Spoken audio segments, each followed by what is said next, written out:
right. There we go. There we go. All right, we are live. The illusion is here behind me in the background. In a very high up studio. Oh boy, and we're about to talk about the final version of Power Rangers Kroger Force. As they say when they will be announcing some of the seasons after Power Rangers Samurai, the Neo Saban era. And now Power Rangers Ninja Steel. Well, in this case, Power Rangers Kroger Force. What's going on, Janara? Welcome back. I'm glad to have you here. Yep, as I say, we about to. This is the final version of Kroger Force. Now, I will let you in on a little something at the that actually there was one more version to this, but which was a version 5, but I never really did get a whole lot of thought process for it. It was a little something I came up with, but it was like just very, very little. So yeah, I'll probably share that after I finish version 4, because it's like it's just like a very small bit. Wouldn't he probably be like a short on YouTube if I released it by itself. Power Rangers Kroger Force 5. Yeah, it'd be like a short on YouTube there. So um oh, okay. Okay. So yeah, a couple of things I want to share with y'all before going into the main meat of the topic there. Um, one in the last video, version 3, there was something I forgot to mention that did happen in version 3. There was sort of a Red Ranger focused episode with Tyson, um, involving a storybook villain called Planus, who would make stories come alive, and there was some singing in this episode there, um, from a backup Red Ranger known as Kelly, not R. Kelly though. No, this yeah, another Kelly. Yeah, so um, but he was actually based off an employee that used to work with us, that sort of had a resemblance to Neo, and he would always be singing sort of like Neo there. Miss Independent, that's why I love her. Sort of like that there.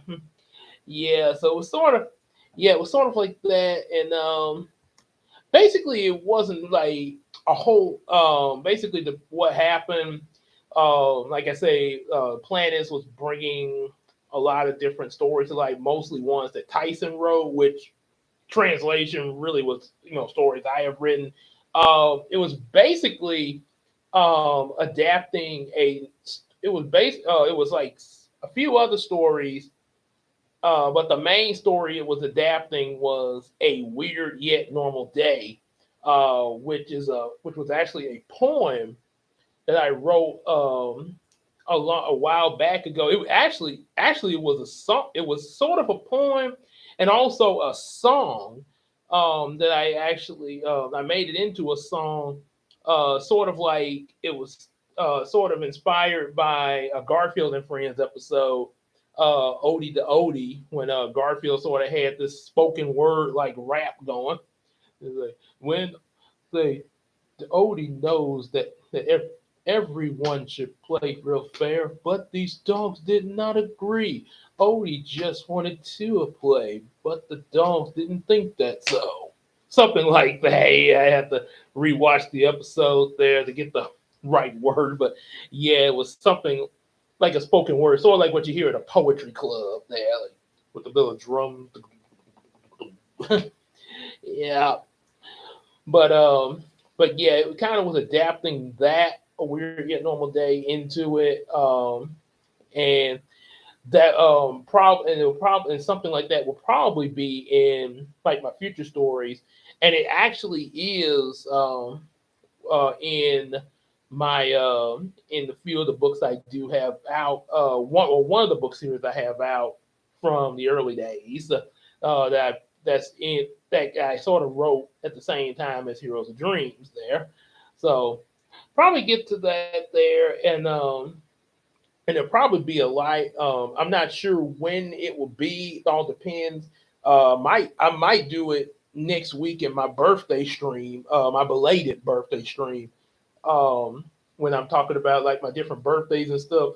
May if there's time, I might um, talk about it there, or like I said, oh excuse me, because there's a few other things from that live stream when I did when I was talking about like different journals and stuff that I did not mention in the stream that I do plan to I guess you could say like stuff that I forgot to show. So I'll try to work that in somewhere in the future there. But Weird Yet Normal Day is one of them because it's actually like I say it was a poem and it also was a rap there. So matter of fact, I do have it on the channel. If you look under my shorts, after the stream and everything, it's one of the first shorts that I released on the channel. It got like some random footage to it and everything, but you hear me doing sort of the spoken word rap, like in the house of Valley View was two people that I knew. My big papa and my granny with no one in sight named Danny. So yeah, pretty much like that there. Just making sure my connection is all right there. So yeah, pretty much that there. Wasn't much there, but it was a little something I forgot to mention. Um, Also, another thing I like to share pertaining to Kroger Force. I actually I actually tried to get it greenlit there, and when I say I tried to get it greenlit, I actually, Saban, you know how Saban is over Power Rangers, what was, and then Disney bought it when they started, Wild Force and Ninja Storm and all that. Then Saban brought Power Rangers back when they started Samurai, uh, and I think now their work is supposed at some point Hasbro took over, and now there's talk of a Disney Plus series being in the making. Like matter of fact, it's supposed to uh yeah. Oh, thank you. But there's supposed to be a Disney Plus Power Rangers series that will not have any Sentai footage. It's going to be like pretty much like the Mighty Morphin Power Ranger movie, completely American made. There, complete remake or reboot. So I don't know how that's going to go. If that's true, I mean, guess if they do it, we'll find out. But back when I first made Kroger Force, I think I think somewhere when I was when I first made version 3, um, there at some point I think like after I had thought of the first few episodes for Kroger Force version 3, I actually found the phone number for Saban Entertainment. And I had looked up the number. I literally called the number and everything. And so I said, it's like, how may I help you? It's Fun Entertainment. I was like, my name is Gabriel Johnson. And I just have an ideal for another Power Rangers series called Power Rangers Kroger Force. And the only answer I remember getting from them, this is going to really sound strange and possibly unbelievable, but the only answer I remember getting from them was, Disney is evil! And they just hung up on me. Like, okay. Uh, Hi? What? So I don't know. Yeah, like I say, and I never did. I was not able to get back in contact with them at all. But that was they just said whoever that was on the phone just said Disney is evil and hung up. And yeah, I guess at that time, they like I say, it at that time, Disney was they Disney did have ownership of Power Rangers there. So yeah, this was I think like in 2000. This it had to be. I think this was 2008 when this happened. When I first started at the Mansfield Kroger, somewhere in 2008 after I started. That's they that. Well, for the way they answered, yeah, you could say that. That's like I'm thinking like, what did I do? Like what?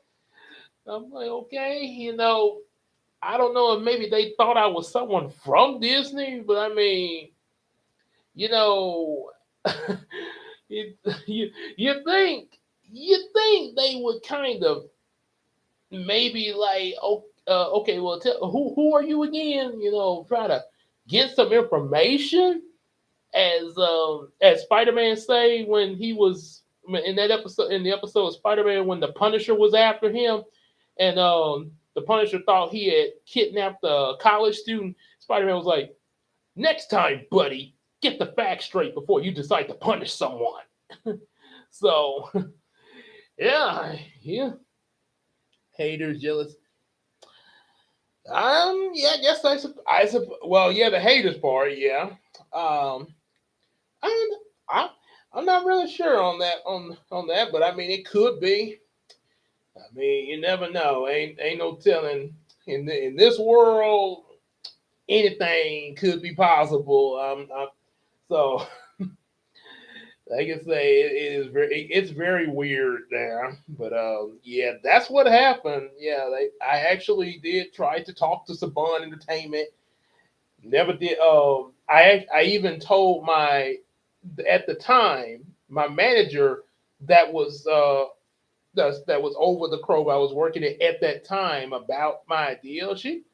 Um she thought it was kind of creative there, but she didn't really know as. But she was like, I don't really know how we would do this though. So that was what led me to talking to Saban Entertainment. So I thought maybe okay, if I get the studio in on this, maybe yeah, maybe then that would maybe then it'd be a better move. Yeah, yeah. So yeah, but yeah, she didn't really know. So I was like, okay, well, I'll just talk with the studio and see if what we can do from there. Um, yeah, she's real nice there. Oh, thank you. Yeah, we have some really good managers there. Have more I've encountered more than one different managers at my store. All of them they're different managers, but they each have their ways, but but they're very decent and good managers there. Like I say, in their own way. They one with you and Billy. Are you talking about like a Power Ranger series with you and Billy? Is that what you're saying there? That would saying like a Power Ranger, or are you talking about the oh, okay. Hmm, that's a possibility there. I kind of I kind of got with with my friend EJ there. EJ the one EJS. Um, I kind of left the like Power Ranger idea making up to him.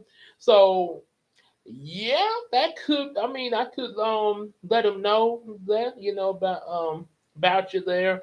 And reason why, like I said, I know about Power Rangers. Don't get me wrong, but but there was a lot of stuff like we did a video together on my other channel a while back ago last year, where we was talking about what a Power Rangers animated series would be like, and there was quite a bit that I came up with, going by like the original Power Rangers canon and remaking it.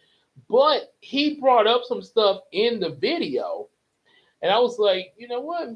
His ideas actually, I actually was more interested to hear what he had going on. So yeah, that's why I say I kind of that's why I sort of left with him because I'm really interested in what he would do with Power Rangers there. So yeah, we could Lily and Billy. Yeah, we could see how that would go there. See how maybe he can work that because he's got some creative juices, and then plus he's also doing some other stuff too. But yeah, Power Rangers. Oh boy, he could definitely he could go. He could really. You think I go into a raid on Power Rangers? He could say we probably him and me probably be like the June Bug marathon with Power Rangers. Uh, I don't know if you ever heard of that June Bugs. That's back when I was in elementary, that's when they would show Bugs like a whole weekend of Bugs Bunny cartoons on Cartoon Network, and they called it June Bug. That's what it was. They Daffy was a little upset about it. June Duck, June Duck, June Duck.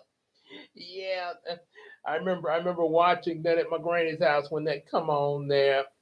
Obviously, I didn't get to see like the whole marathon because my granny them had the cable. We didn't have the cable here. My mom was out, but my granny had the cable. But yeah, it'd be on like all weekend there.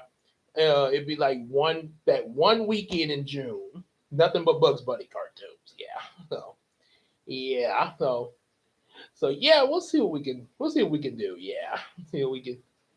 There's a lot of things that can be done with the Power Rangers. So yeah, oh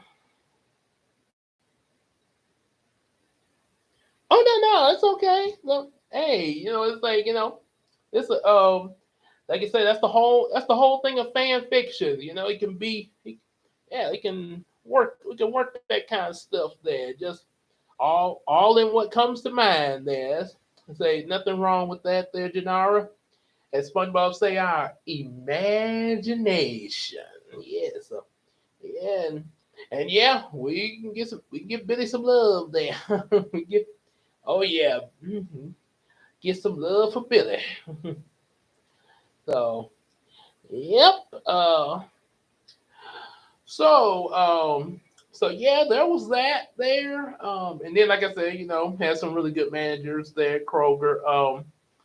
Also, when I first started with Kroger Force version 4, the reason why version 4 exists because after a while, when as we was imagining version 3 and all that, um, Kiki, the one that I based Kiki off of, had kind of lost interest in being a part of my Power Ranger fantasy. Because at first she was cool with it. I don't think she really was just like a diehard Power Ranger fan, but she was, but like hey, you're the Yellow Ranger, and okay, whatever. But after a while, she kind of was like, Gabe, I'm not really feeling it. Mm-mm. So, but her boyfriend, who I based Jonah off of, Kroger Force White Ranger, I was like, okay, well, so he was still I mean, so I was wondering, yeah, I was like, well, if I get another Yellow Ranger, and he's still the White Ranger, uh, so I was asking her how would I do that? Now she said, Kiki told me like, well, now he can if he want to be in it, he can be in it. He just ain't gonna have no girlfriend because I'm his girlfriend. Yeah, all of us kind of bust out laughing there. So eventually, because I think then he kind of the guy at base Jonoff, he kind of stepped down. Sort of like how in different shows when certain characters or certain actors step down, and you have to end up getting new act or new characters in some cases. So so what happened? Completely redid a whole. We completely started a whole new Kroger Force version because also the direction that version 3 was going um, kind of needed a little improvement, especially that backup ranger idea.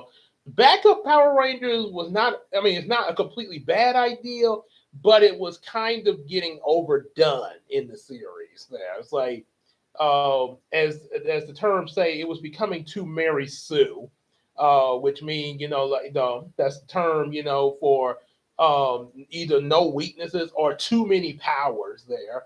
A lot of us, myself included, are have done Mary Sue's in not just Power Rangers Kroger for, but even in other stuff that I've done and other people have probably created had Mary Sue moments.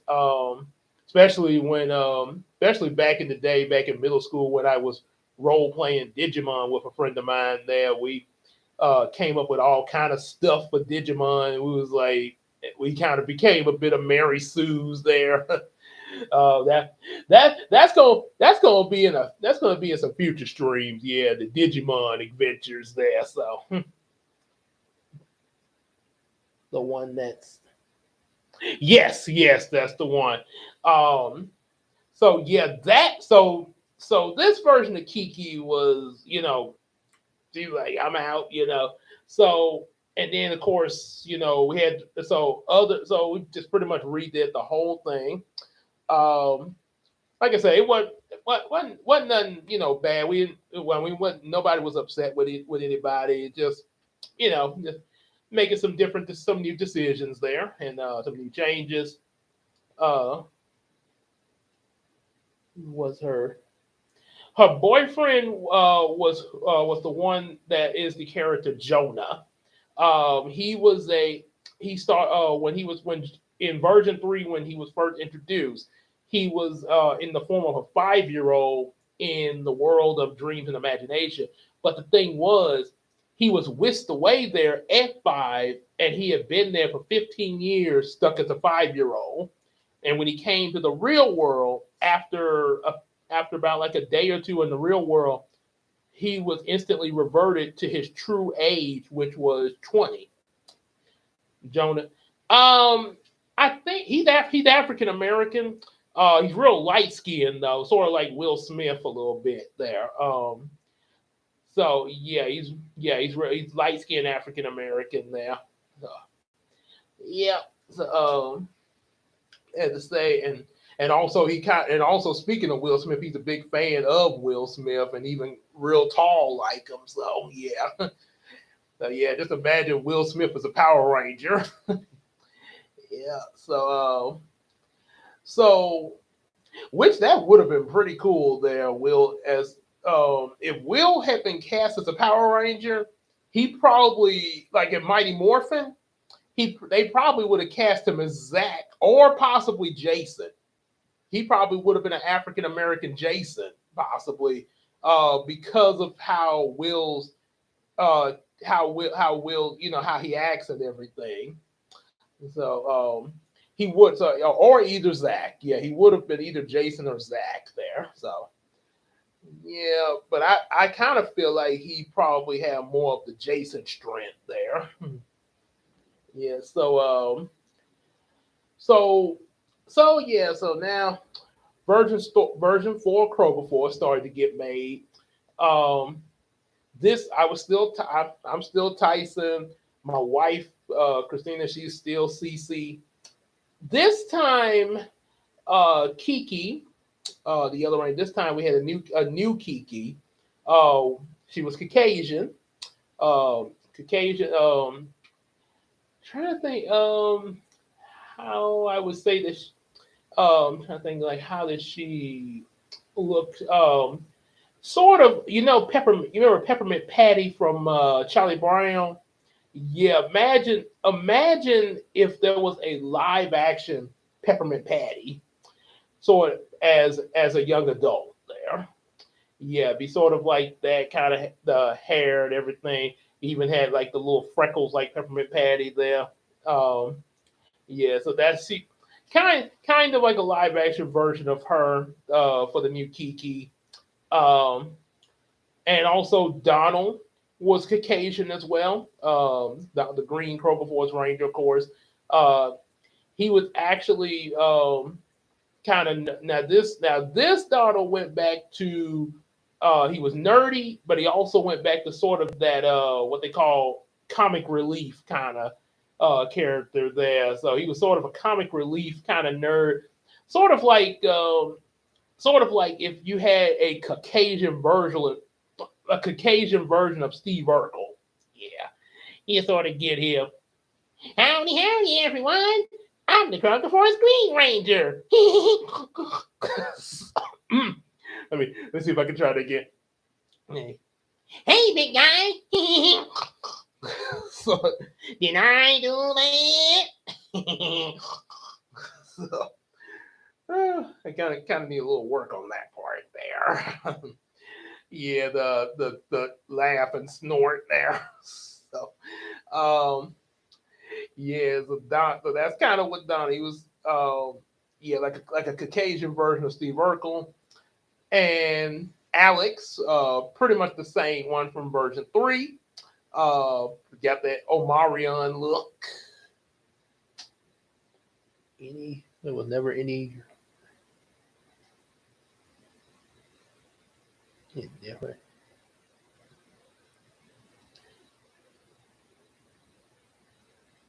Oh, okay. Well, I wouldn't. No, I wouldn't consider you.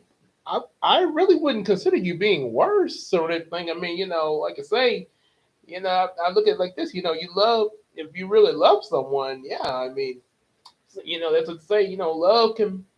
And yeah, you really love someone. It's just that. You really want to. You really want to show them how you feel about them and everything. Yeah. So yeah, that's and it can make. I mean, like I said, because it can kind of make you kind of, as to say, do pardon me saying this a little crazy, but in a good way, not the bad crazy. It can, because there is a good crazy. Hmm. I sometimes I'm a little bit of the good crazy, yeah, especially like when we be like say at family get-togethers, we kind of get a little crazy at family dinner and be laughing and everything. Say yeah, but in a good clean humor way there, just having fun and everything. As Optimus Prime will say in Beast Wars, sometimes crazy works, when you use it right. Yeah. So yeah, if it's a good crazy, it's all good. Yeah. Oh, so yeah, so yeah, I got like I say, Alex Blue Ranger. So also there was one, and I might even release this as a short later on after the stream. But I actually had even came up. I'm not sure if it was for version 3 or for version 4, but I actually came up with a rap opening for Power Ranger Cobra. So like like all the Power Rangers have theme song, and remember Operation Overdrive? They had the rap kind of the go Rangers go Power Rangers sort of like that. Yes, like I say, yep. And I mean, it's same with me and my wife. I it's a yeah. We had some matter of fact, very interesting with me and my wife. She actually, when we first were talking with each other, like we first kind of met and were hanging out. Obviously, I was flirting with her and everything. Like, hey, what's up, Christina? Hey.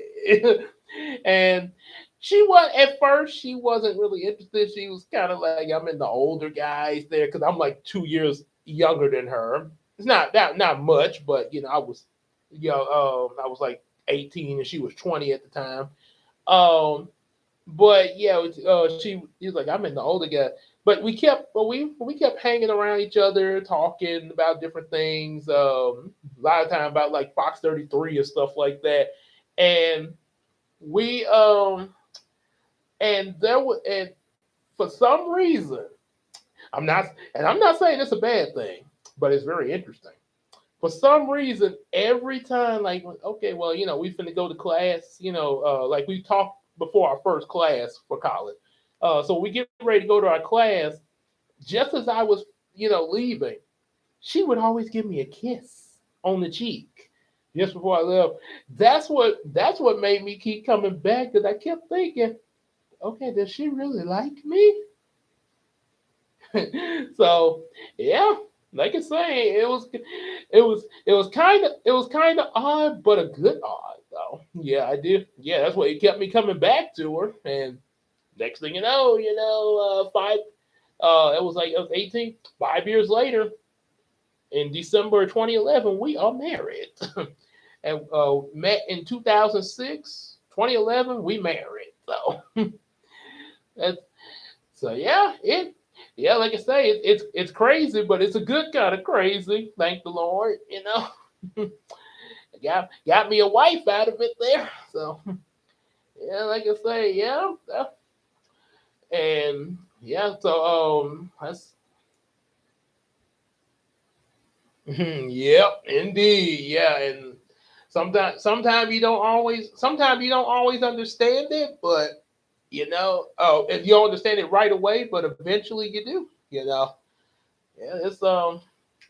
it is a relationship love that it's a process of understanding it. Yep. They say that's one thing Christina told me. She said she admitted like we was talking at some point. She said I think back then I did have feelings for you, Gabe, but I did not know it there. So apparently she had some feelings for me, but uh, she didn't know it, and I guess the processing took a while to process that. Like I like Gabe, so yeah, it happens. Yeah. Mm-mm. So yeah. Oh, okay, about listen. TikTok alert. Yeah. Okay, but so yeah, that's how it be sometime. So like I said, with the rap, yeah, I had actually come up with a opening for my Kroger Force Power Rangers, and brace yourself. This is the I can say, I don't know what you think of it, but here it is. Regular employees just working at the Kroger store had no idea of the action in store. One day when they were chilling, everything went boom. Evil aliens and terrorists on my earth too. They went up to the USA economy and to get revenge on Kroger, so to say. From another world came the Gem Zone Force, and what they came to Power Rangers Kroger Force. Power Rangers Kroger Force. Power Rangers Kroger Force. It may seem whack, but don't worry, Jack. It's all a fact, and that ain't no act. Power Rangers Kroger Force. Power Rangers Kroger Force. Word. Power Rangers, Kroger Force, ha! Do, do, do, do.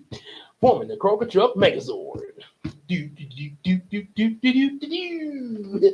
And a little instrumental to the end there. Yeah, so yeah, I probably if I release that as a short, I'm gonna try to hopefully I can find some music to sound because I did have music to it when I made it the first time.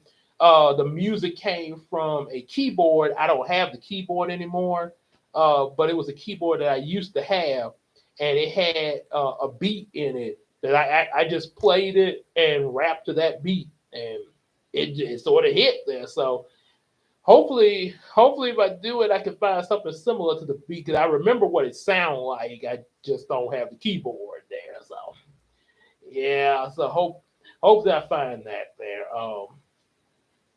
So so anyway, with so that happened. Then with that open, so with version 4 it opened up. Um, Pretty much similar to version 3. Tyson and skateboarding out in the parking lot, and then him and CC shows up. They go to have lunch. There's a little banter with Kiki, of course. It's a little different than the previous Kiki, but um, in this case, not just Alex, but both Alex and Donald are trying to flirt with Kiki. Uh, Don and Donald, I say he's sort of the comic relief of this series in this version. Yeah, I dated hmm, Joker, Hades, Tommy. Okay, you went through quite a bit. You went through quite a bit of choices there. Hmm. Okay. Yeah, trust me, I can't really point fingers myself. I had a growing up before I met the one that I'm married to now. Growing up, I have had several crushes, and yeah, it's quite a handful. It would make a whole nother live stream. um, if I would go through every one of them. Um, I did actually. There were two girls, um, one in eighth grade and one in my senior year, that I actually had a boyfriend girlfriend relationship with before Christina. Um, one. All right. Cool. Oh yeah. Yep. At least that's good. You did there. One. The one in eighth grade. Um, I'm just gonna say Patty. That was her nickname. Her nickname was Patty. And I think I may have mentioned her in one of my journals, but she was we sort of hooked up around Valentine's Day. Got her a Valentine gift and everything. She was like, "Oh, yay, thank you." And we never we sort of we boyfriend girlfriend for about I say close to a month after Valentine's Day, and then she dumped me. It turns out she was kind of playing me the whole time. She was just acting like she liked me there. And then the second one in my senior year, uh, Nisha. I'm just gonna say Nisha. Yeah, she. I met her at a Burger King that was right across from the Kroger I worked at back then when I was at the Pines Road Kroger. She was working at the Burger King right down the street from that Kroger. Yes, you're right. No, she wasn't. Yeah, you're right. And the pair. So with Nisha, yeah, we talked a bit. Now I admit, I actually now it wasn't like a big mistake there, but it was a little minor mistake that I made. Um, I sort of jumped to the girlfriend boyfriend because once again it was near Valentine's Day, and I instantly because like I say, kind of my mind kind of rushed into it there, into us being boyfriend girlfriend. We actually did go on a date shortly after Valentine's Day to Applebee's and then to a movie. The movie was When a Stranger Calls. Scary movie, by the way. Um, they got to put my arm around and everything. I did get a kiss from her and everything, and we was together for a little while. Um, but then I asked her if she would be my prom date, and she said, "Yeah, sure." So I'm thinking I got a prom date. Um, not during spring break, shortly after that same year. Before, but it's still before the prom. That spring break. I asked her out. I'm not sure what movie was playing, what movie was going to, but there was another movie I asked her out to. Um, and she said, well, get back with me on that day, and I'll let you know. So I tried to get back with her on the phone, and everything to like see what was up. I never did get an answer from Nisha. Next thing you know, uh, eventually her I got an answer. Her sister answered the phone and said, "Oh, Gabe, she's in Dakota right now." Are you serious? Yeah, I think you could have probably told me that.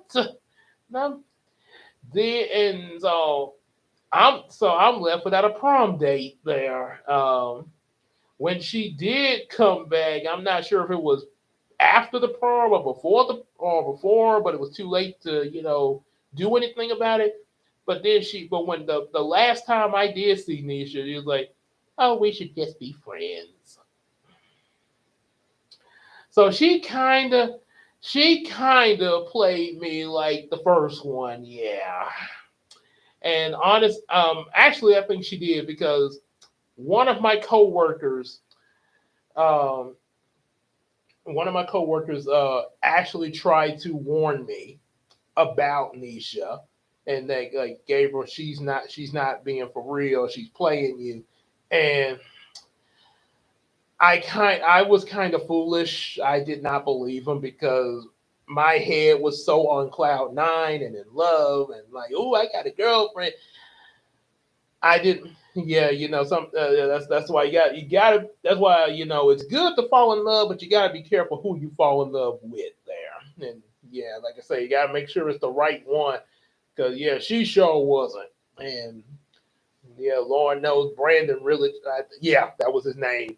I don't know his last name though, but it was Brandon. Yeah, he tried to tell me, and when I found out, yeah, he didn't. I will give. He didn't hold it over my head or anything. He just said, "Well, sorry that happened to you, Gabe." There, and I was like, I'm sorry I didn't listen to you, man. Yeah, yeah, no, she wouldn't. No, no, Christina was real. Yeah, matter of fact, I feel more like I really, um, glory be to God. I feel like I really earned we earned our relationship because we didn't rush into it. We actually took our time. We were friends for a while. And yeah, it was yeah it just over time it eventually came to the point where yeah we really wanted to go the next step of being boyfriend girlfriend, and then after a while of that we came the time where I proposed to her, asked her to marry me, and um, proposed to her. So I met Christina in 2006 when I started college. 2007, we became girlfriend boyfriend, and in 2008 February, she accepted my proposal and became my fiance. And it wasn't until 2011 when we got married. That was only because um, we were trying after we got engaged and everything. We were, of course, that we had to tell our folks, of course. Then there was the whole thing of us like, well, where, finding where we're gonna live and everything, and also getting, like how the wedding was gonna be and stuff. So yeah, so it took a while to get all that together. Yeah.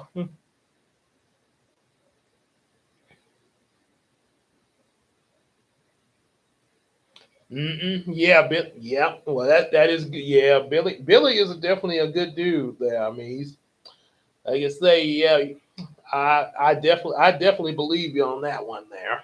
Yeah.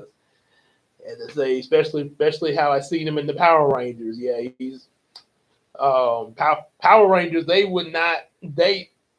I don't think they would have lost a lot of those battles if Billy wasn't around. Yeah, having to get them out of so many jams there. Well, Yeah, so Billy, yeah, Billy's definitely faithful as well as loyal too. Yeah, so excuse me, sorry about that.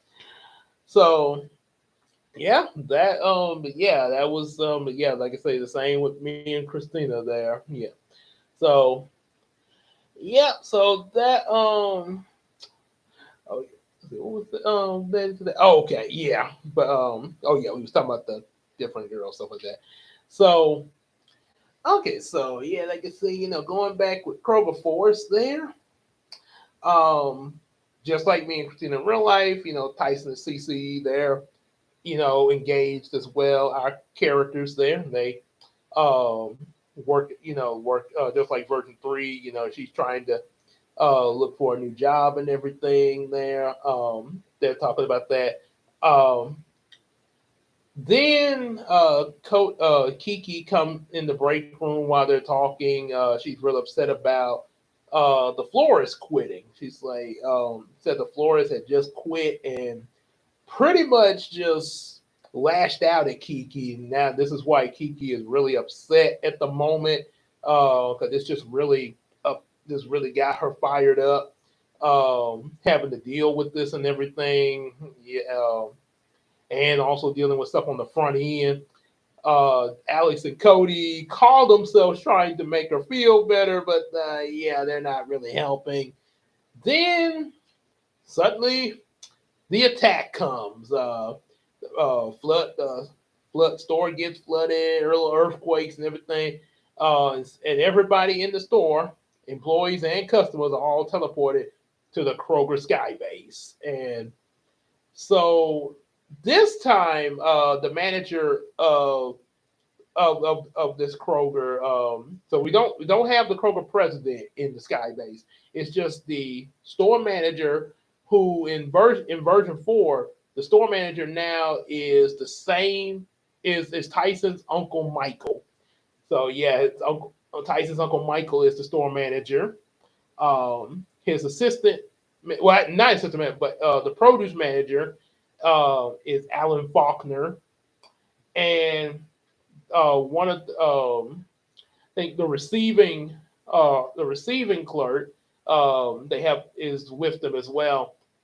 Felicia, can't think of the last name I came up with her, but I know the first name I came up with was Felicia, and we have the co-manager trio, uh, Jefferson Smith and I'm just gonna say Michael in this case. Michael Jefferson and Smith. So yeah, I'm not sure what I said last time there, but I always seem like I forget that manager. That's the three characters I always seem to forget there. So at the Sky Base, they let them know, evil aliens have from are attacking and everything, trying to take over the economy system through Kroger. Yeah, apparently Kroger back in the day of this universe, back in the day, uh, Kroger's economy system was once attacked by this evil group of aliens that tried to take over the entire economy system of the earth.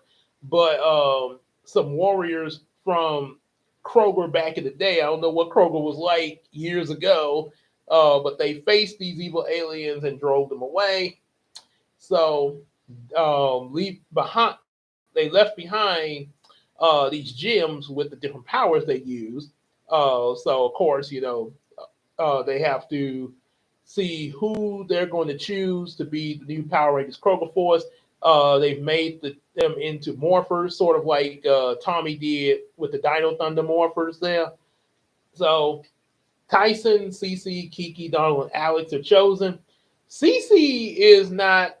There's a little something different than version 3. This one, Cece kind is a little upset about this. Feels like she's being forced into it. Um, how so? There's this whole thing between her and Tyson, trying to inform her, like, well, this is sort of save the world kind of thing, and Kiki, Alex, and Donald go ahead to face Sidara and his rock soldiers using their element powers. The powers that they have, as far as like the elements, you got Tyson with lightning. Kiki this time has fire power. Uh, Cece would have wind power. Donald has earth power, and Alex has the water power as he usually has. Um, eventually, Tyson does manage to get through to Cece, about everything that's going on, everything, and Cece eventually does like, okay, yeah, maybe I do need to come down there. Um, so the two of them join with the others, and all five of them morph together. Kroger Force, power up. Say red, yellow, pink, blue, and green. Um, and along with their element powers, they also have, of course, their different power weapons. Tyson, the Kroger lightning sword. Uh, Alex this time has the ocean dual blades. And this was actually the guy that I based Alex on. This was an ideal of his he had back in version 3, but it never did go through because Alex had the ocean drill. So in this case, yeah, it's like, okay, yeah, you can have your ocean dual blades, yeah, sort of like like two katanas, kind of like that. Um, and Donald, I think what was it he had? Oh yeah, he had instead of a shield, he has the Earth Axe, or yeah, has the Kroger Earth Axe. Kiki has the Tiki Torture, which is sort of like a tiki staff there with fire, and Cece has the wind. These I think it's the wind cannon again, but also wind fans, like a fan staff there, wind power. Weapons do kind of work in conjunction with their element powers there, so they use them. They're able to fend off more of the rock soldiers along with defeating Sidara. And then, of course, Kodran shows up, giant sea dragon, and this calls for the Kroger truck Zords to come out there. They all go into them. Kroger trucks of the matching colors of the Rangers, and of course form the Kroger truck Megazord. And of course they defeat Kodran now with the mighty Kroger truck saber. So and now you have your Power Rangers Kroger Force beginning. Also, Tyson ends up getting promoted from assistant produce manager to the produce manager. Then I don't now in real life I do work in the produce department. And there has been talk of me becoming an assistant produce manager, and then and possibly from there produce manager. But like I say, it's kind of in the hands of the store manager, not the current produce manager we have, but the store manager is the one that has to make the call of whether I get moved up to that. Honestly, the way I feel about it right now, because I felt a little different back then, but now because I see there's a lot of like responsibility to that position and everything.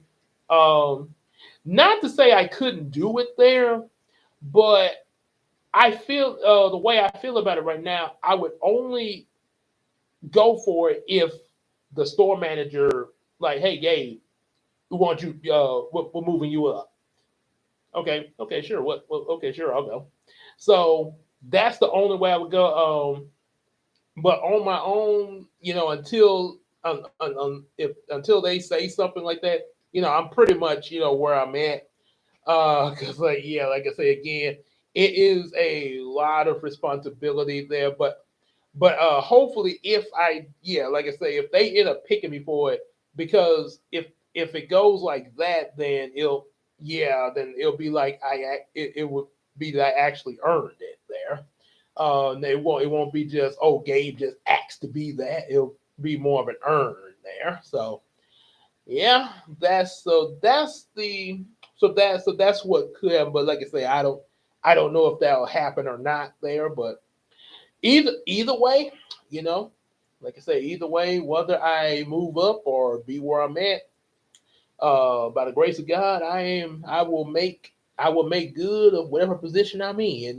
So that's how I look at it there. Because like I say, at least I still got a job there. So yeah. So and along with Tyson being moved up to the produce manager, um, because Alan Faulkner, the previous produce manager, has been moved to being the Kroger technician, with like the different tech stuff for Kroger, which includes fooling with the Kroger trucks there. So and Cece, she ends up getting the position. She becomes the new florist at Kroger. So yep. So there's that there. Um, then the adventures continue as so in the next episode they're all kind of discussing about what could possibly happen next and everything. Uh, Donald's really excited about this whole thing and everything. Um, and so eventually they get called up by the manager, Tyson's Uncle Michael, to to another mission there. There is a monster called Cubius attacking a jewelry store, not too far from the Uri Drive Kroger. So uh, they get they get a new they get some new weapons called the auto blasters. They can use these in both their civilian and their ranger form.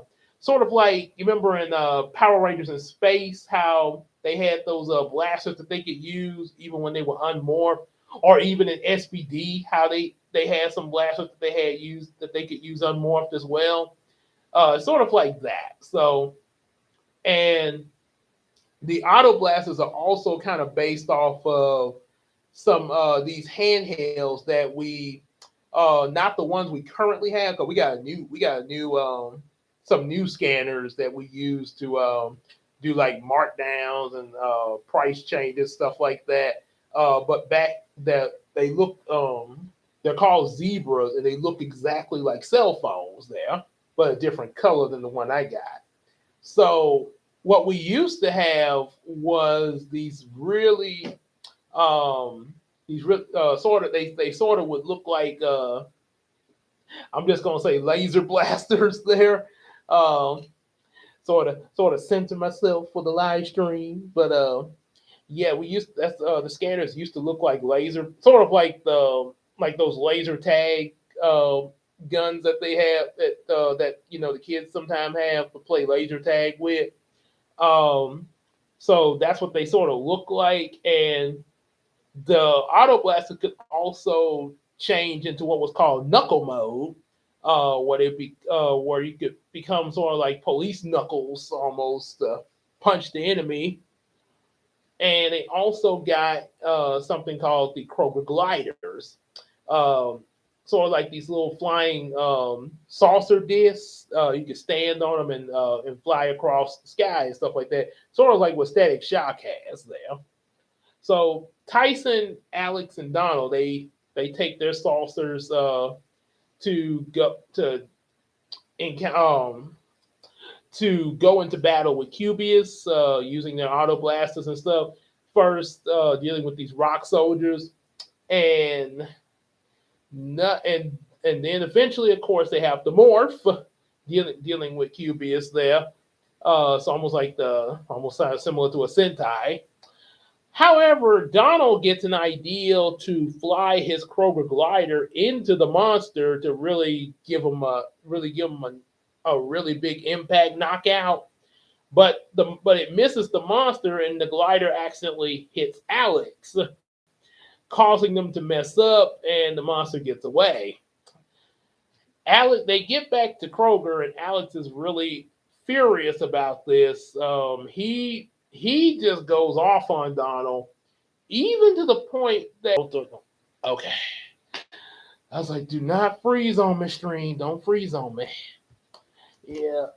May put a one in the chat if y'all still here. Put a one in the chat, and also give a like. Everybody who's here, definitely give a like. Yeah, I probably should mention about the like thing there. I know EJ mentions that a lot there, but yeah, I should really mention about the likes in the chat there. Kind of but yeah, definitely put a one in the chat if you could if everything's still running on y'all's end. Like make sure it's not frozen or anything there, because it sort of froze up a little bit over here. Oh y'all, yeah, to make sure here, y'all still there, man. There we go. Yes. Okay, so that's okay. So it's still coming. Okay, mine's is coming up there. Yeah, I just want to make sure it's still running there. So I ain't lost anything there or anyone. so so Alice gets so furious with Donald to the point that he ends up saying to Donald, "You're fired." And it's like, okay, wait, Alex, you're not the store manager here now, but yeah, he's not. Yeah, he's in that mood. Like, dude, don't mess with me right now. Almost like Vegeta from DBZ, when he in the anime house there. So so he so with so they turns out they get report that the girls are missing, Cece and Kiki. So they have to go find them. Um, Turns out the search for them leads them to finding this lady named Serena, who Serena is she seemed like she's being attacked by rock soldiers. They managed to help her and everything. They take her to the Kroger Sky Base for safety. They kind of questioned Alex about this decision, but he doesn't listen to them. Eventually, turns out Serena is not all who she says she is, and it ends up Alice goes missing. Then Cubius grows to giant size and starts attacking. So Tyson goes out in the red Kroger truck to face Cubius alone, while Donald looks for Alex and the girls. Donald decides to get all detective and everything, and like almost like Sherlock Holmes, go with a little magnifying glass and everything. This leads him to finding where this girl Serena is. Turns out this thing. I actually found I didn't know it at first, but I actually kind of am. Oh no, it's good. It's cool there. Because I'm actually that. And one thing I do know, I know I'm ADHD. I've known I'm ADHD ever since I was like a little kid. Because I now still am there. It's just a little different from when I was a kid there, but recently I found out that I'm also a little autistic. Also, my wife is autistic as well. So yeah, I kind of think of us as sort of X Men there. Kind of the X Men are kind of except we just don't have powers like claws and stuff there. But yeah, like I say, yeah, it's like I say, yeah, we both are, and yeah, mixed with ADHD. So yeah, it is what it is there. Hmm. Oh, cool. Okay, well, that's cool there. And actually, my mom, 'cause my mom, she's a retired school teacher. When she first started teaching, she worked with kids. That's what she started. She started off teaching kids that special needs there.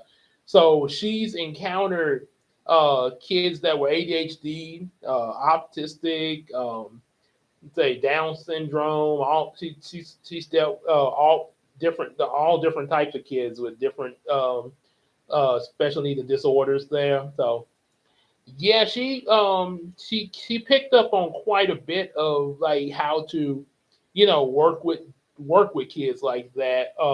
Pretty much, on the field there. So yeah, so that's how she knew about my ADHD there. That's how she found out about that there. So she detected the signs there. So yeah, so yeah, and one thing about it,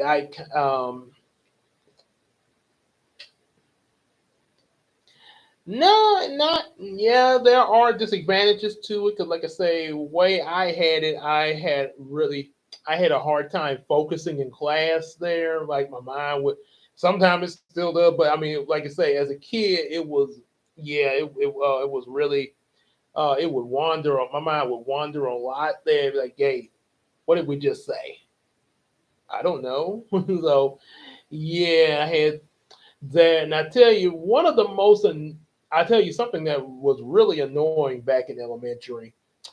I had a speech teacher who, um, the most annoying thing that she did, she would always want me to say the word the, but the way she wanted me to say the, she was like, no, say the, the. Like the cat went across the road. The cat went across the road. The cat went across the road. You're not saying it right. Say that. I'd be like, okay. Yeah, yeah, that was the one of the most annoying things back in elementary school was that speech teacher. Ugh. Yeah, yeah, like I say, yeah. Now looking back on it, yeah, probably, yeah, it is funny looking back on it, but yeah, back then, yeah, me at 7 years old wouldn't have thought so. Yeah, it's like almost kind of reminds me of Mike Epps because I don't know Mike Epps, the comedian. He was also he said he said he was a special needs person there when he was growing up.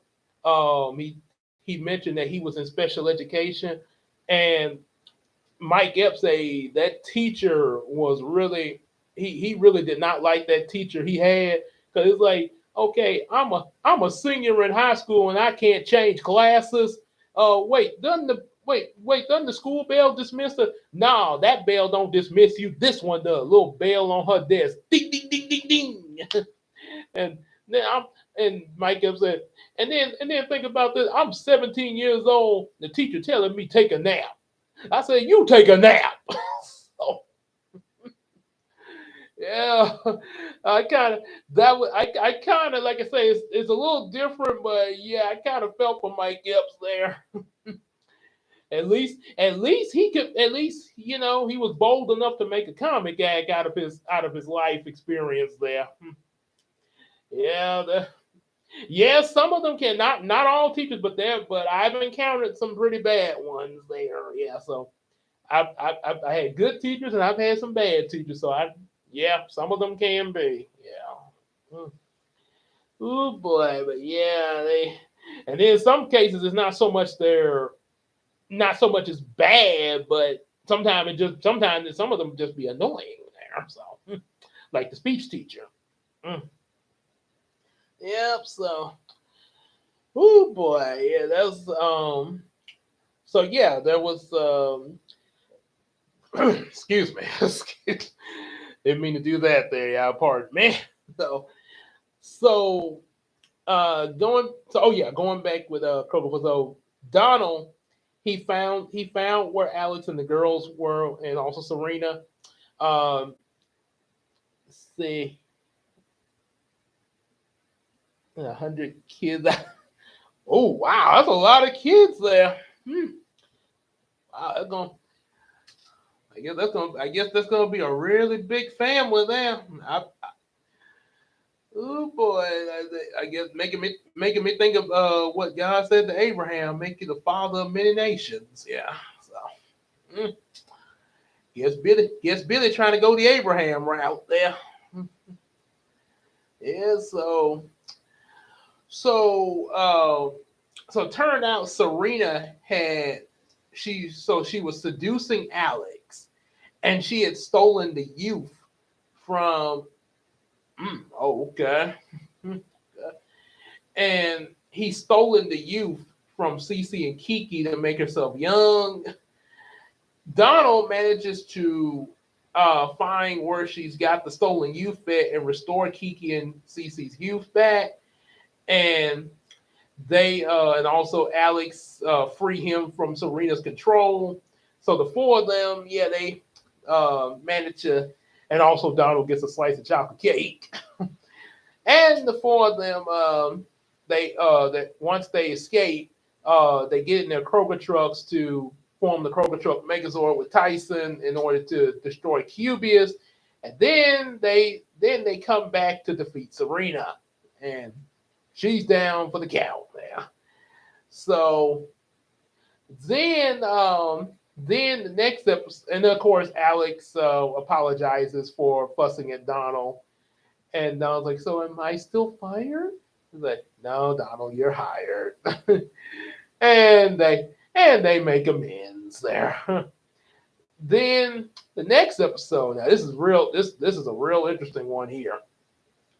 The next episode, Tyson, Donald, and Alex, they're discussing things for Tyson's bachelor party. Trying to get trying to get somebody to perform for the bachelor party. Trying to see what singer they want. They have pictures of Jordan Sparks and Raven Simone, stuff like that. Um, Donald spots a picture of none other than Miley Cyrus. Now this Miley Cyrus we're talking about is the Hannah Montana one. Yeah, Hannah Montana Miley Cyrus. Still with the kids. Donald sees this picture of Miley Cyrus, and he starts fantasizing about himself with Miley. And like, if we were a movie, you'd be the right guy. Well, uh, say Kiki joins them with a new hairstyle, making herself look more animated there, sort of like a cosplayer. Then Cece shows up, and she's like, guys, I have somebody I want you to meet there. And and then she's like, this is a friend of mine, Miley Cyrus. Miley Cyrus is friends with Cece and walks into Kroger. Now the one thing that I kind of, looking back at this, I didn't think about it when I wrote it, but looking back at it, I kind of thought to myself, wait a minute, if Miley Cyrus really walked in a Kroger, how is it that she walks in there and you don't have like a bunch of screaming customers? It's Miley Cyrus! Ah! So yeah, you think you think there will be some attention drawn to because I mean, celebrity here. But yeah, I guess I would assume, this is sort of like in the middle of the day. A lot of the kids are still at school and everything, so probably the customers that are present is like, just like, regular adult customers that probably don't really, or probably know about Miley Cyrus, but not really that into her like the way the kids are there. So yeah, maybe that's why. So Donald, yep, Hannah Montana. So Donald sees Miley, and he's like, "You're, you're my, oh," and thanks. So yeah, so they asked Cece, well, how she knows Miley, and so they explain back when Cece was in California, and actually this is that uh, fun fact, Christina is actually from Pasadena, California. So when Cece was back in California, she actually when she was out, she turns out Miley had a concert in Pasadena, but her limo had a flat, and just so happened that Cece was passing by and noticed this, and offered Miley a ride to a concert. And because she helped Miley out, Miley allowed her to be backstage and everything, and they became besties there. So yeah, so um, just as they're talking, yeah, it definitely would be. But sorry about my late response to that. Yeah, getting into the excitement of this. Yeah, kind of say my replies. Forgive me, might be a little late sometimes there, but I do see I am seeing the chat there.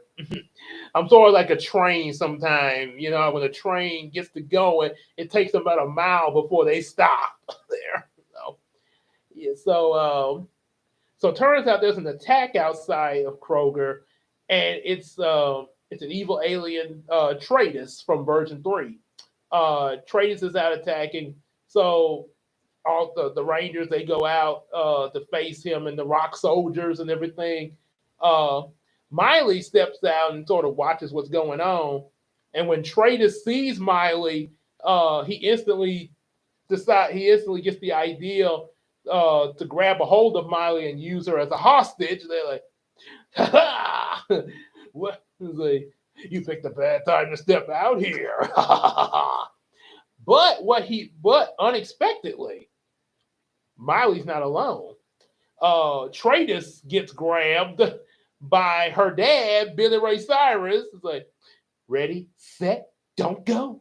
And he manages to get Tratus off of Miley, and even taking his weapon from him.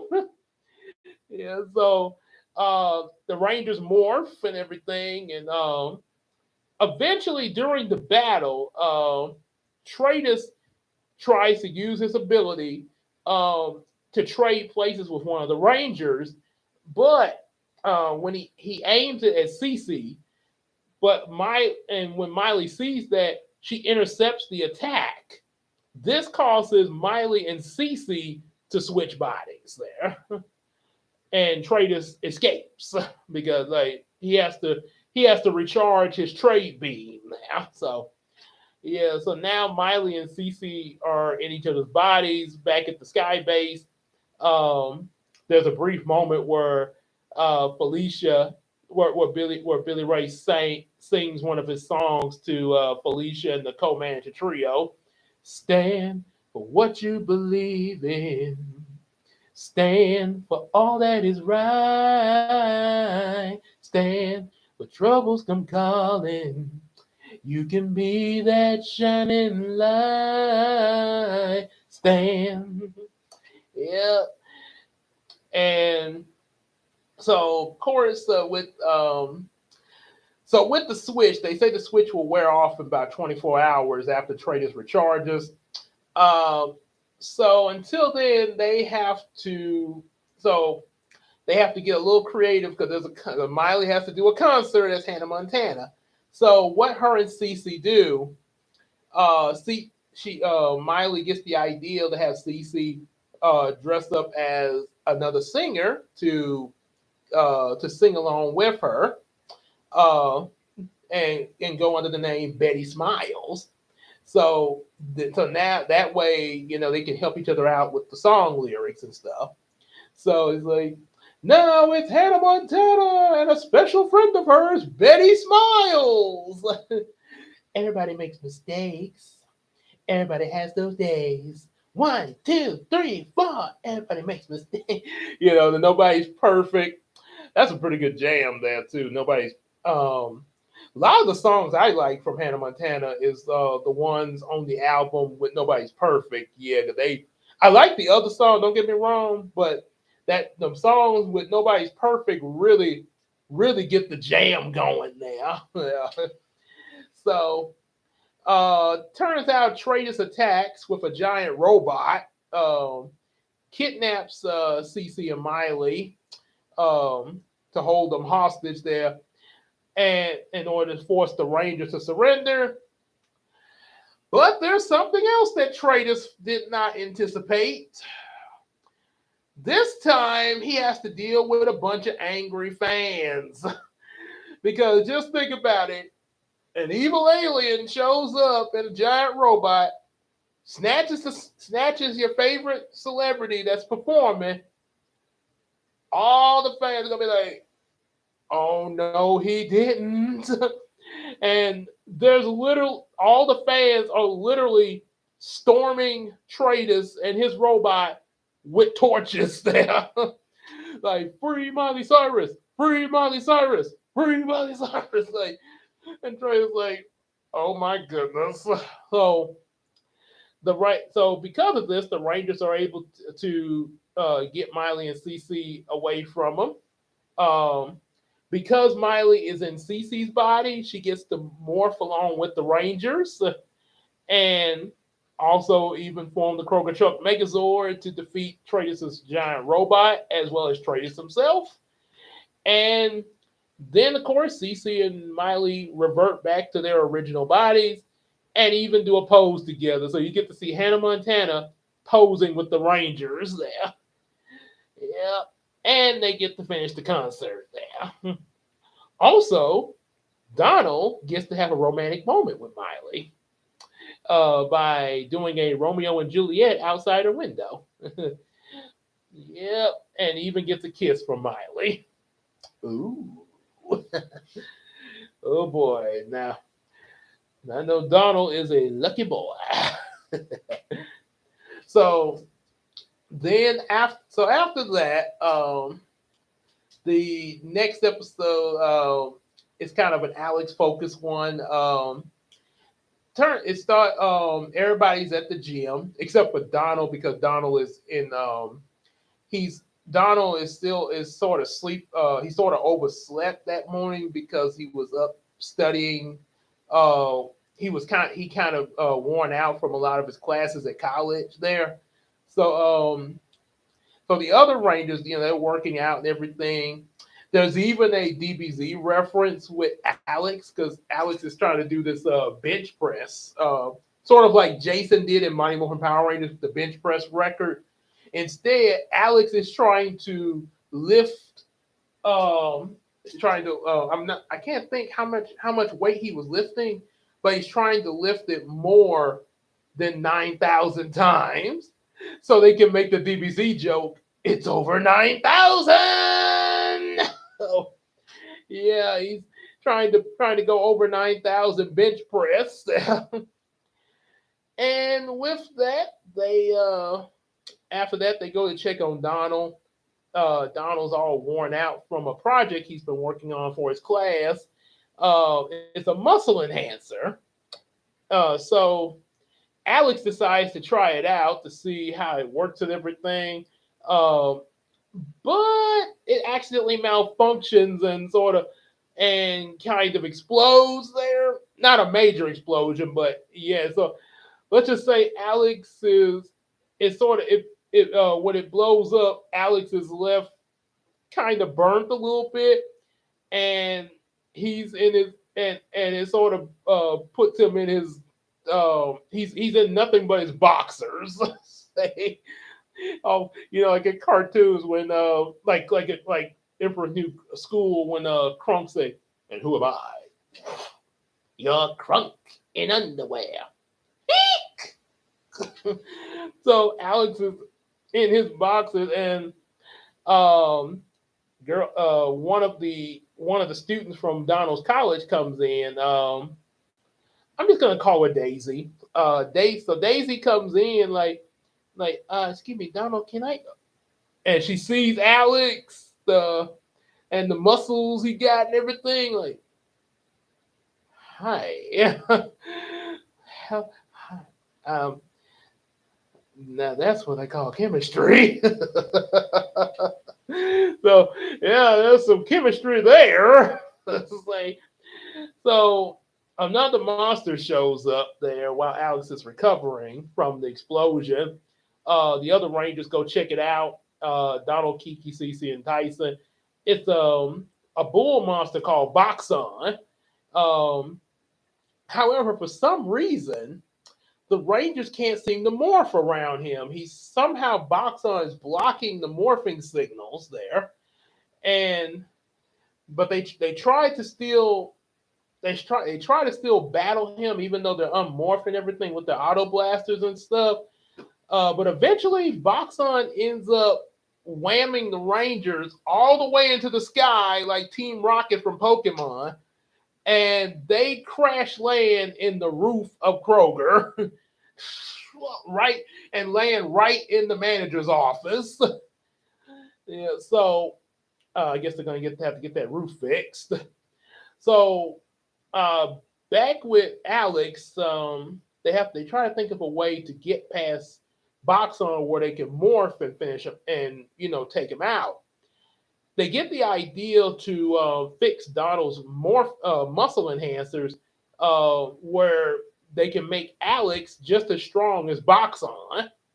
And once they do that, Alex must this pumps up Alex muscles to where he's pretty much now got Hulk size muscles, like Hulk smash. So big Hulk and Alex comes up to face Boxon one on one, with the Eye of the Tiger playing in the background. It's the Eye of the Tiger and the Cradle of Life.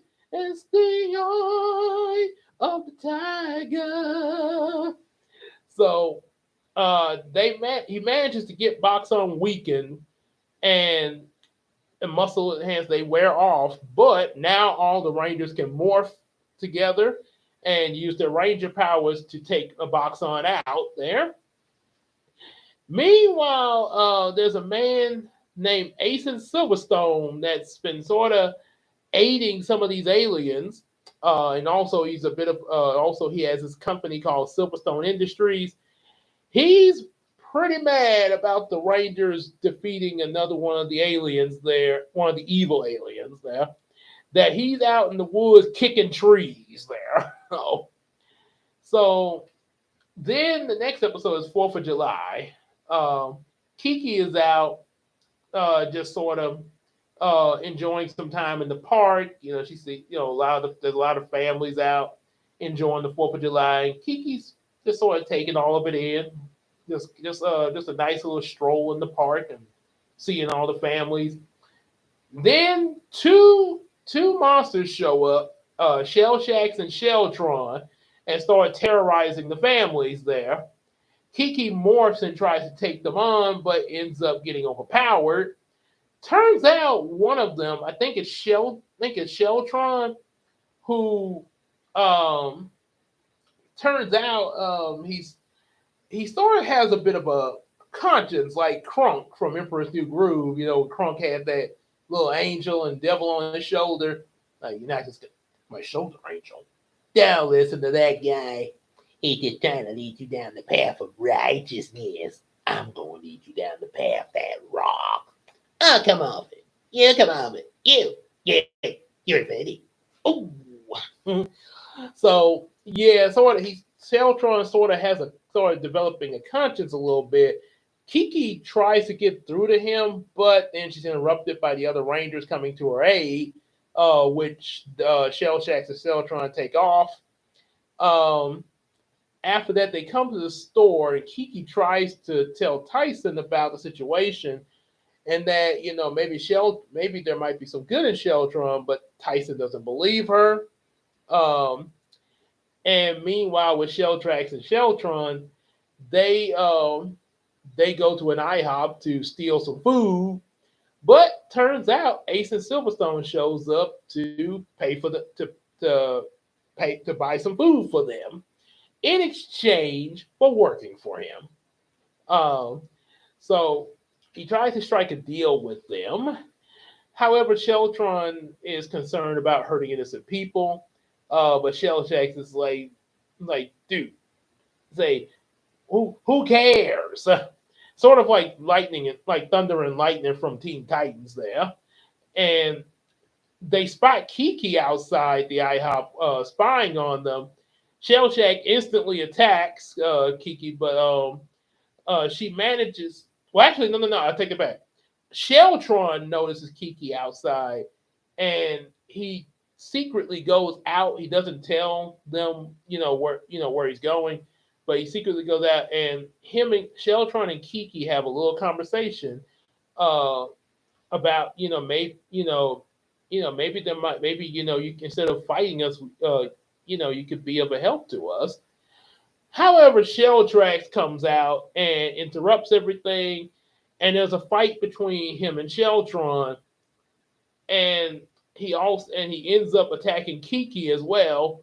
Um, and then as the other Rangers show up, Shelltrax does something pretty dark.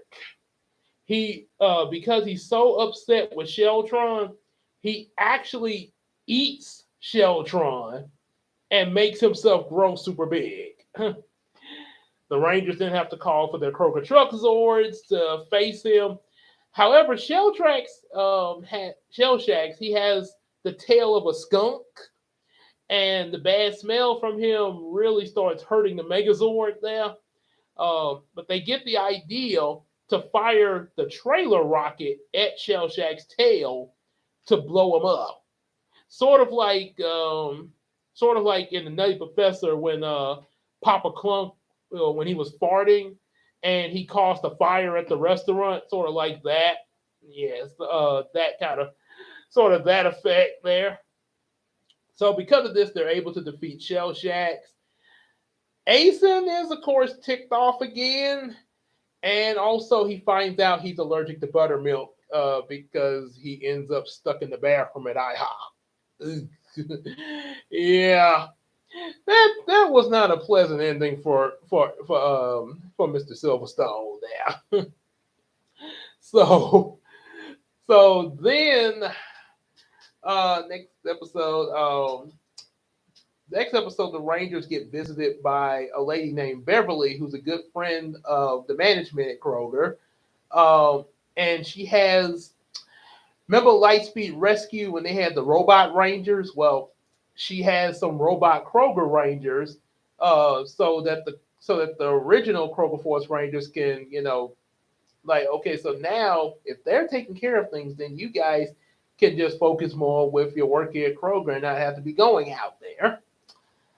Some of them kind of are on board, like, yeah, maybe we could take a break there. Tyson is a little suspicious about this there, and he doesn't quite want to go with it. Sort of like Captain America having his, the disagreement he had in Captain America Civil War.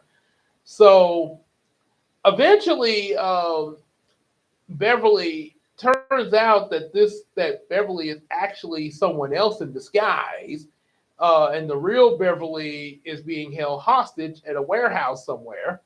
Um, she captures Tyson along with Cece to try to get them out of the way, to keep suspicion from rising with the other Rangers. Of course, that'll backfire on her, but the place that she sends Tyson and Cece to, they find the real Beverly, uh, and when the other Rangers find out what's going on, they manage to get them out, and turns out, can't think what her true form was there, but it is, excuse me, but they do manage to defeat the fake Beverly and her robot Rangers there, even forming a new attack, the Elemental Totem Pole. And and the episode ends where Tyson manages to get the new house for him and Cece to live in, which leads into the wedding episode for Tyson and Cece that wasn't in version 3.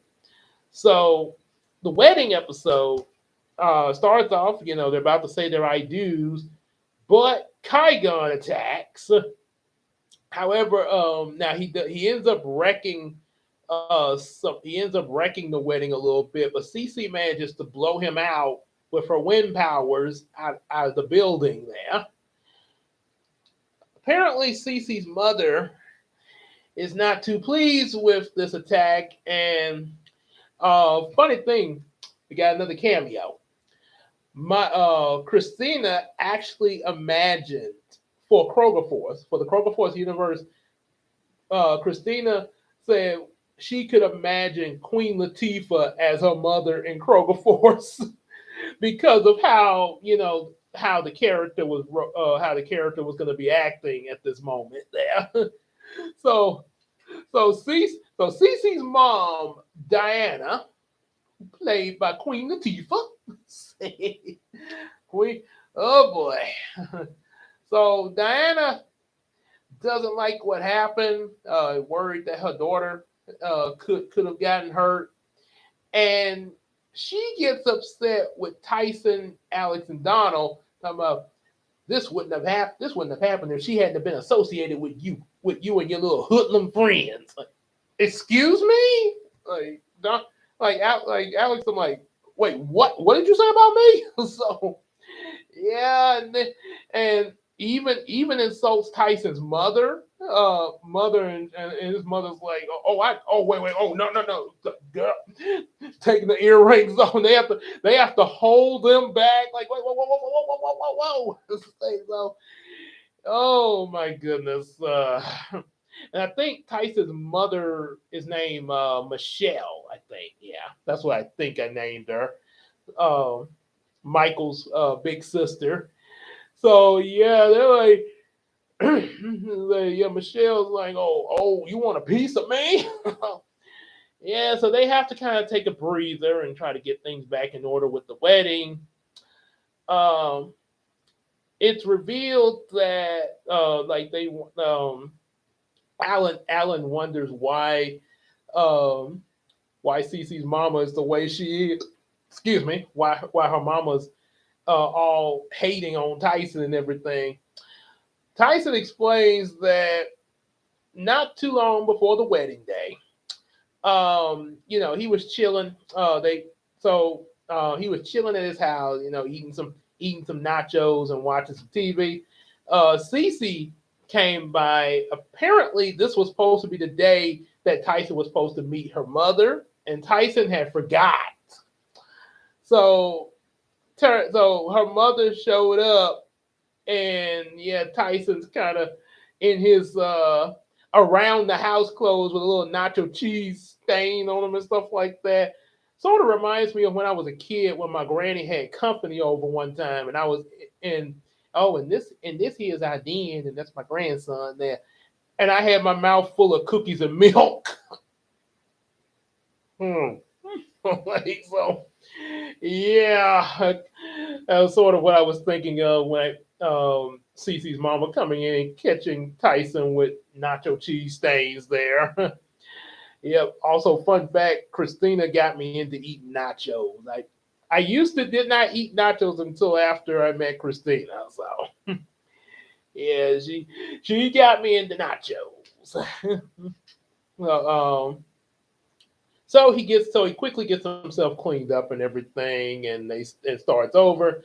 Um, Cece's mother asks him a little about himself, and when he mentions that he works as a produce manager at Kroger. Cece's mom is not too impressed. She was expecting Tyson to be like a doctor or a lawyer or something like that, and yeah, she really looks down on Tyson there. It's one of those stories there. So yeah, eventually some time passes in the episode. There's some other things going on with Kygon and Grandi and stuff like that. Some time passes with the wedding preparation. Trying to get things back in order with the wedding.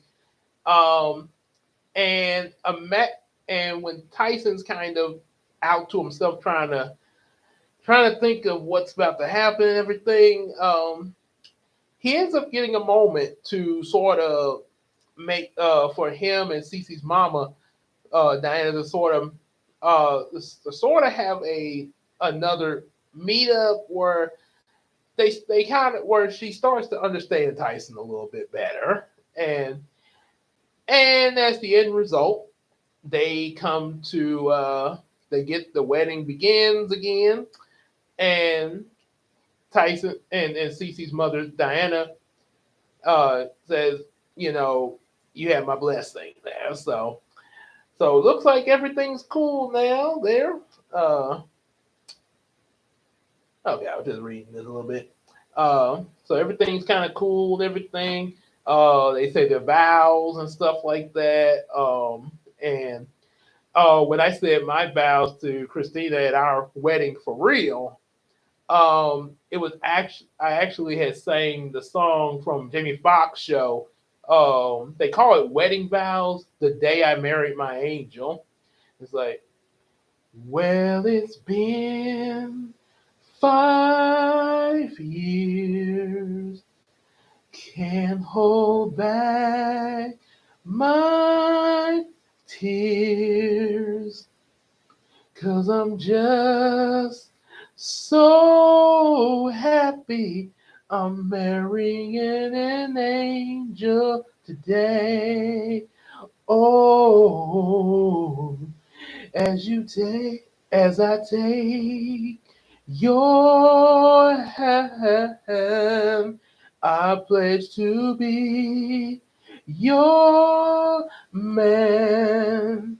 I vow to love, to hold, to cherish, and never disrespect the love we share. I'll be honest, I cannot lie. There'll be real good days and be some bad times. Oh, but I'll be standing right beside you, my sweet lady. Me and my love of mine. Oh, as you take this ring, baby, and I place it on your sweet, lovely hand. We will show our kids, they will tell their kids what mom and daddy did on the day I married my angel. I love you, my angel. Yep, and in the real wedding, everybody was really touched there. I mean, it was a lot of Kleenexes going around there, tears of joy there. So, yeah, and the same with Tyson and Cece. Um, and of course, they say their I do's, and they are then pronounced husband and wife. Do Tyson and Cece Reagan there. Yep. So and say so then after that the adventure continues. A kid, no, not a kid. I'm sorry. They end up all the Rangers. They have a little vacation at the beach, and at the beach there's a performance from a local group led by Joshua Kings. The group is called the JJ Squad. There, so Joshua, he's their lead singer and everything. And of course, Kygon and Grundy attack, and the Rangers have to face off with them. Um, Turns out a little bit later, Joshua ends up getting this special gem. There's actually two of them, but they find one out of the two. They're gems of light and shadow. Joshua gets the shadow gem and becomes a morpher, of course, and he becomes the Kroger Force Black Ranger. And at first, when he gets his powers, he's a little cocky about it there, like kind of shows off, sort of even shows off during some of his band's performances, which really kind of becomes irritating.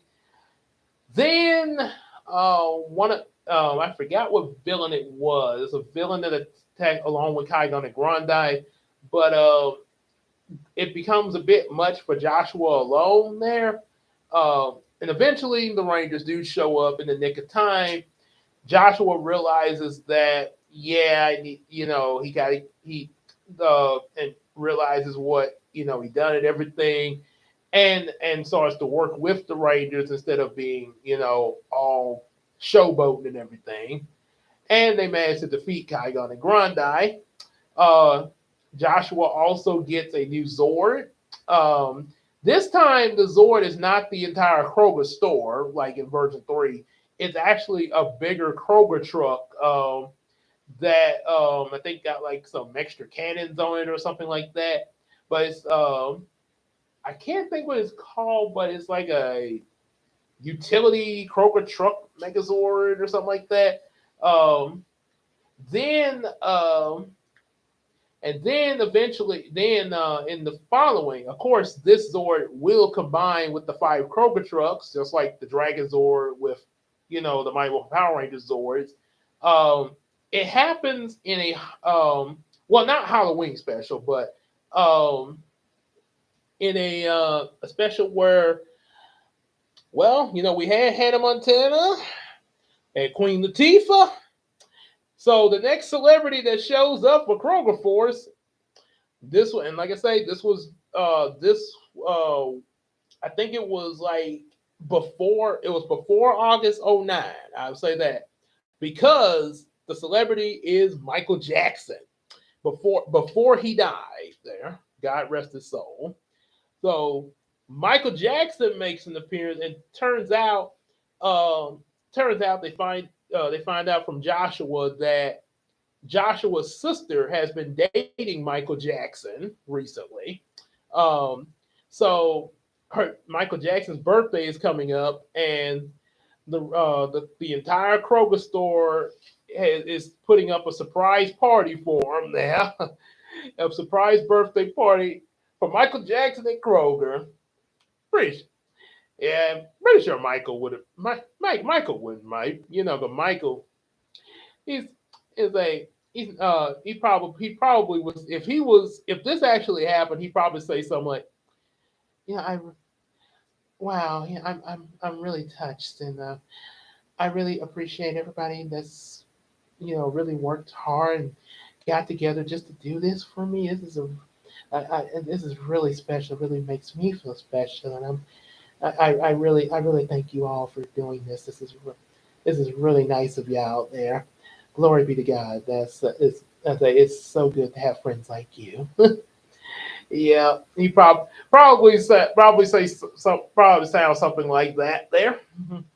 Um, Fun fact: I actually had a dream that me and Christina took Michael Jackson to church with us, and yeah, he went to church with us and he got happy and filled with the Holy Spirit there. So yeah, which is ironic because I remember Steve Harvey mentioned about when he took Michael Jackson to church with him.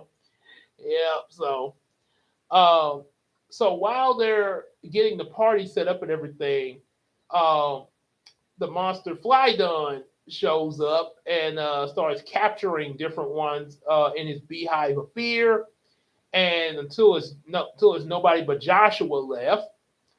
So Joshua, he ends up projecting some of Joshua's fears. Joshua has to try to overcome these fears in order to take on Flydon and free everybody that he's captured. Then Flydon, of course, grows, and they call for the Kroger trucks and also Joshua's big Kroger truck.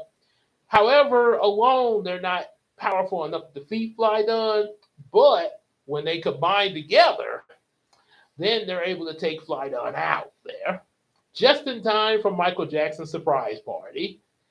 Yep. So there's that. The other things I came up with after that, there was an episode of where the Rangers got to meet Ace and Silverstone for the first time. Turns out Ace was dating Kiki, just like in version 3. But of course, like that, they found out, that yeah, he was not who he say he was, and yeah, having to turn end up having to the armor that he called himself trying to give him, free they had to free themselves from Aeson's control, sort of like when Lord Zed and Rita had the Shogun Zords under their control there. Like, all right, Billy, I got control. Dun dun dun. So there's that there, and of course, the world of dreams and imagination again. The Kroger Force White Ranger with Jonah, who in this version is Caucasian instead of African American, and he ends up just like before hooking up with Kiki. Um, Pretty much the same story as version 3. Um, the only crossover that occurs this time is not with Jungle Fury, but with Power Rangers uh, RPM. Yeah, with RPM that came after Jungle Fury. Uh, Excuse me. So yeah, you get Kroger Force RPM crossover. It's a Kroger Force getting gear. Yep, and of course the big finale and everything. And yeah, that yeah, point. Yep, yeah, I guess. Let's see what. Wait. I'm trying to think. I'm trying to think. What about? Okay. Bring me back for a second. What is it that I got a point about that? I know I mentioned several things there. Before you said that, I just what is it you're referring to there? What what's the point? What's the point? What's the point then? You say I have there. Yeah, but yeah, but so yeah, there was some other. So some of the other stuff that I had with version 4 Kroger Force that was actually I didn't really think much, like a whole lot for it, but I once had ideals for a movie just simply called Kroger. This was before they became Power Rangers and everything. It was gonna be Tyson when he first met Cece. Back when Donald was, before Donald went to college and everything. How what Kiki and Alice were like back then. So it was basically just called Kroger. And Tyson had just moved. Tyson actually, his character is actually from New Orleans, and him and his mom moved to Shreveport because of a hurricane in New Orleans, and moved in with Uncle Michael there. So yeah, so we get so it would have shown stuff like that. Don't know what the plot was going to be for it there, but yeah, it was. That's all I thought about back then. Then I never really did anything else. Just Kroger the movie. So and there was gonna be a Kroger Force version 5. The reason why I even thought of that was because of the Super Sentai series. It was gonna be more like the Sentai. Um, if version 5 um, had some slightly different casting, um, it still had me as Tyson. This time Jonah uh, was it was the Blue Ranger this time was Jonah, who was Caucasian. Then you had a different Pink Ranger named Daisy. Uh, Kiki was African American. She was actually the sister of the Kroger Force Green Ranger Joshua. So yeah, it was a bit of a different lineup with version 5. The only episode I can remember that I thought of, and only reason I even remember this is because of a dream. It was a dream I had of say, oh yeah, that's right. So in the dream, it was actually Deca Ranger, which is the Sentai for SPD. Decker Ranger meets Paranormal Activity. Yeah, and in it, it sort of was mixed between Decker Ranger and Kroger Force. In it, in the dream, the red Decker Ranger Bon Bon was moving into this new house with his new wife there. I can't think of that girl's name, but there was a love interest that Bon Bon had in the series. But he had moved into the house. Turns out the person who sold him the house was Katie from Paranormal Activity, and much like in the paranormal movies, yeah, there was that entity starting to haunt the house and everything, and of course Bon Bon wasn't taking that laying down. He's like, like, emergency, Decker Ranger, face on. He called for the other decorators, of course, and you get the SPD decorators fighting an entity plus Katie and Chrissy. So I imagine that with Kroger Force, with us doing that in version 5, um, since Daisy was the Pink Ranger, that means Cece was a regular civilian character in the series. Of course, still a love interest with Tyson there. So yeah, that was pretty much all I had thought about then there. Outside of version 4 was, yeah, that I guess you could say sort of prototype of version 5, but it didn't really go anywhere. And the Kroger movie that also didn't really go much of anywhere. Um, and also I did mention about the excuse, excuse me. I did mention just before we started about what happened with Saban Entertainment when I tried to tell them my ideal of Kroger Force and they got all mad there. So yeah, so that's pretty much it for version 4, and pretty much the last of Kroger Force. Um, the power there were some other Power Ranger series that I thought about. The only one, um, and which that will be another live stream in the future because there's some other things I want to do some live streams on next week and everything. So at some point, yeah, I will do a live stream for what came after Kroger Force, which was Cyber Squad, sort of Power Rangers of the internet, and also at the same time in that same stream mention what some of the other ideals were there that came after that there. So, oh, sorry about that. So yeah, that would be in a future stream there. After there's a few other things I want to take care of, like my birth, like next week, which I'll have the schedule, uh, either Saturday or Sunday. Um, this come next Tuesday, it will be a happy birthday live stream.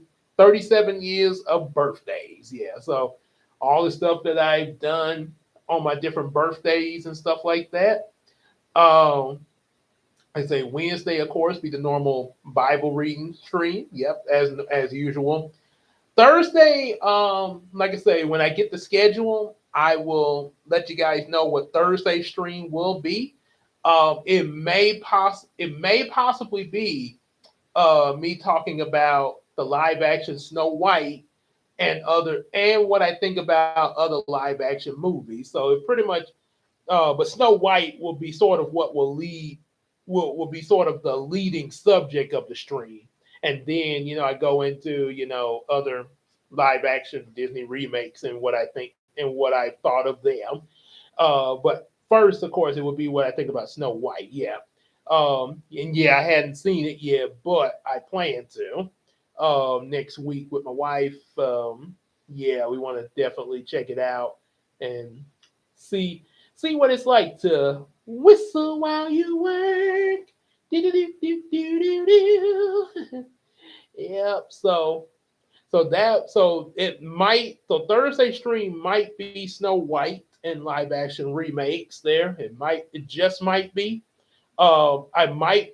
It's a possibility that if I do that, that would for that stream, will have a little cameo from Christina.